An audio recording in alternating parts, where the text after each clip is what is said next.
Se a gente quer resultado, nós temos que lutar. Não adianta, nada vai cair do céu.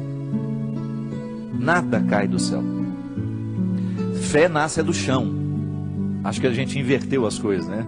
A nossa oração tinha que ser voltada para o chão o tempo todo. Que é aqui que Deus floresce. Deus é igual semente, floresce no chão. Essa metáfora de que Deus está no céu, isso é bonito.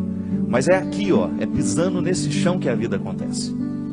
A força que Deus me dá, a força que Deus lhe dá, é para que a gente consiga plantar o jardim. Ninguém prometeu que nossa vida seria um jardim de flores, mas Deus prometeu a força para a gente plantar. Eu estou aqui, graças a Deus, cheio de saúde. Tem o meu esforço nessa história? Tem, mas é dom de Deus em mim. Eu faço a minha força. Quer passar no vestibular? Estuda. Não tem essa história, ô padre, reza para mim. Não vou rezar não. Se você não estudar, minha oração não serve para nada neste momento. Se você não estudar, você não adianta ficar sentado, ajoelhado diante do Santíssimo com o livro na cabeça. Ô Senhor, me ajuda a passar no vestibular. Faça primeiro a sua tarefa, depois você tem o direito de esperar pelo dom. É aquilo que a gente fala sempre. Nós só temos o direito de esperar pelo impossível depois que fizermos tudo o que nos foi possível. Agora tem um outro detalhe. Ela está dizendo aqui, padre, tudo é muito difícil. Pode ser que você esteja prestando atenção demais no que é difícil. Aí tudo fica mais difícil ainda. Gente, a vida sempre será determinada a partir do que a gente presta atenção. Se você tem diante de você um problema, você tem duas possibilidades. Ou você enxerga o problema, ou você já enxerga a solução. Tem gente que só enxerga o problema. Aí dificilmente encontra a solução, porque fixa os olhos no problema e aí não tem olhos para encontrar a solução. E aí depende de como nós interpretamos a vida. Tem gente que adora dificuldade, tem gente que adora problema. E acaba se tornando uma fonte de problemas, porque não está disposto para soluções. Tem gente que não sabe viver sem um problema. No meu livro que eu vou lançar tem uma personagem interessante, que ela é ficcionada nas doenças, ela adora ter doença. O sonho da vida dela é ter um plano de saúde. A alegria dela é receber um exame em que ela está precária. A alegria dela é contar as doenças, a dor de cabeça que não passa, é a pedra na vesícula. Tem gente que gosta disso, tem gente que presta atenção só no que é ruim. Mas não pode ser assim, minha gente. Esse espírito pessimista só nos faz ver o lado negativo das coisas. Pelo amor de Deus. Você tem que ser um pouco mais otimista. Você precisa prestar atenção um pouco mais nas coisas que são boas. Outro dia eu recebi um e-mail muito interessante. Dizem que tinham duas crianças brincando no gelo e de repente o lugar em que uma delas estava quebrou e ela caiu e ficou presa ali dentro. E a outra criança, num ímpeto de salvar aquela outra que estava ali dentro, quase morrendo já congelada, retirou o seu patins e começou a quebrar aquela outra parte lateral para que desse espaço para retirar o amiguinho que estava ali dentro. E com muito esforço aquela criança conseguiu, milagrosamente, ela buscou uma força tão grande dentro dela, que ela conseguiu, mesmo não tendo força suficiente para isso, ela conseguiu quebrar aquele gelo com o patins. E quando chegou o adulto, né, que viu a situação, não acreditou. E foram chegando outras pessoas, até que uma delas falou assim, como é que esse menino conseguiu quebrar esse gelo e retirar a outra criança que estava aí dentro? Aí o outro falou assim, é porque nenhum de nós estávamos aqui para dizer que ele não conseguia. E é interessante. Quando nós estamos diante de uma situação difícil, é muito natural que outras pessoas, tomadas por um espírito de porco, venham dizer, você não vai conseguir isso não, não vai dar certo não é? E sempre tem um assim, eu não falei?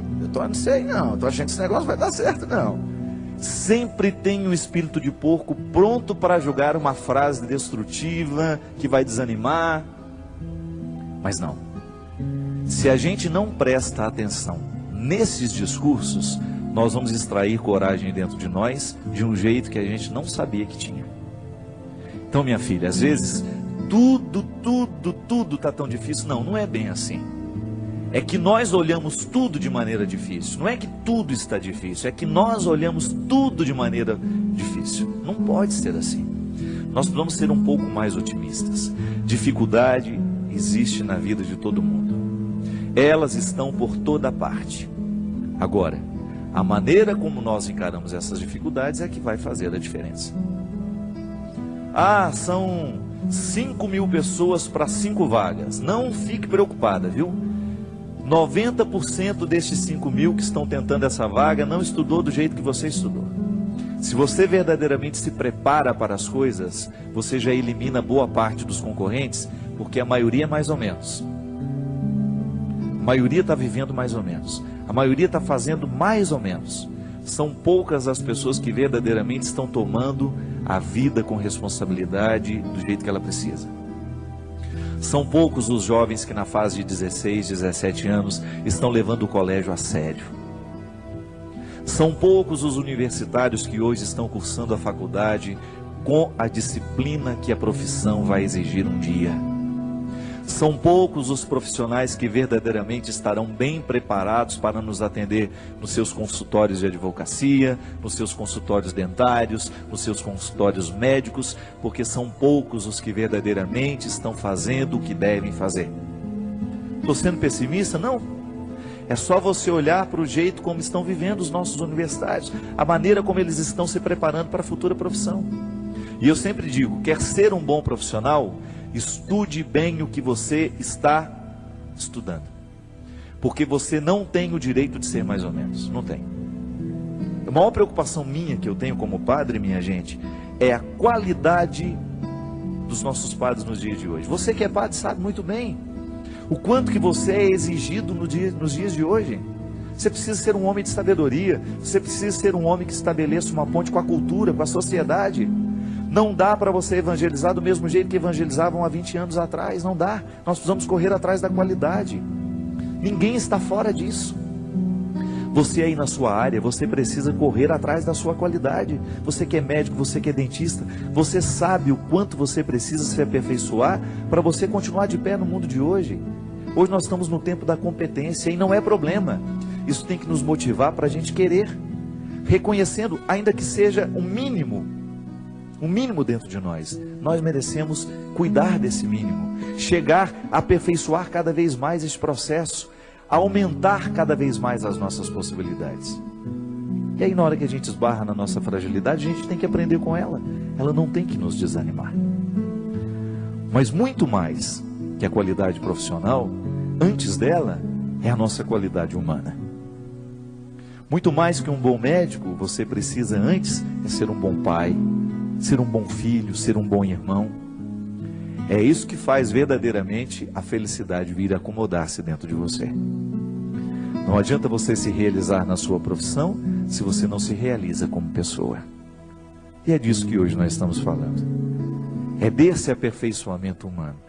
E na faculdade da vida a gente aprende o tempo todo. Não tem nenhum professor a nos ensinar a ser pai, a nos ensinar a ser irmão, não. É olhando nos olhos de quem a gente ama que a gente vai descobrir a medida certa, o aprendizado de cada dia, para que a gente possa ser um ser humano melhor no mundo de hoje. Chega de gente ruim, chega de gente incompetente como pessoa, chega de assassinos, chega de ladrões, chega de mentirosos. Vamos dar qualidade a esse mundo, a começar por você. Não importa de como você tenha vivido até o dia de hoje. A palavra de Deus para nós é sempre otimista. Deus continua vendo valores em você. Deus continua acreditando que o seu coração pode ser melhor. Deus continua acreditando que aí, nesse coração muitas vezes marcado pelos fracassos, existe uma vitória a que você pode chegar. Basta você não desistir.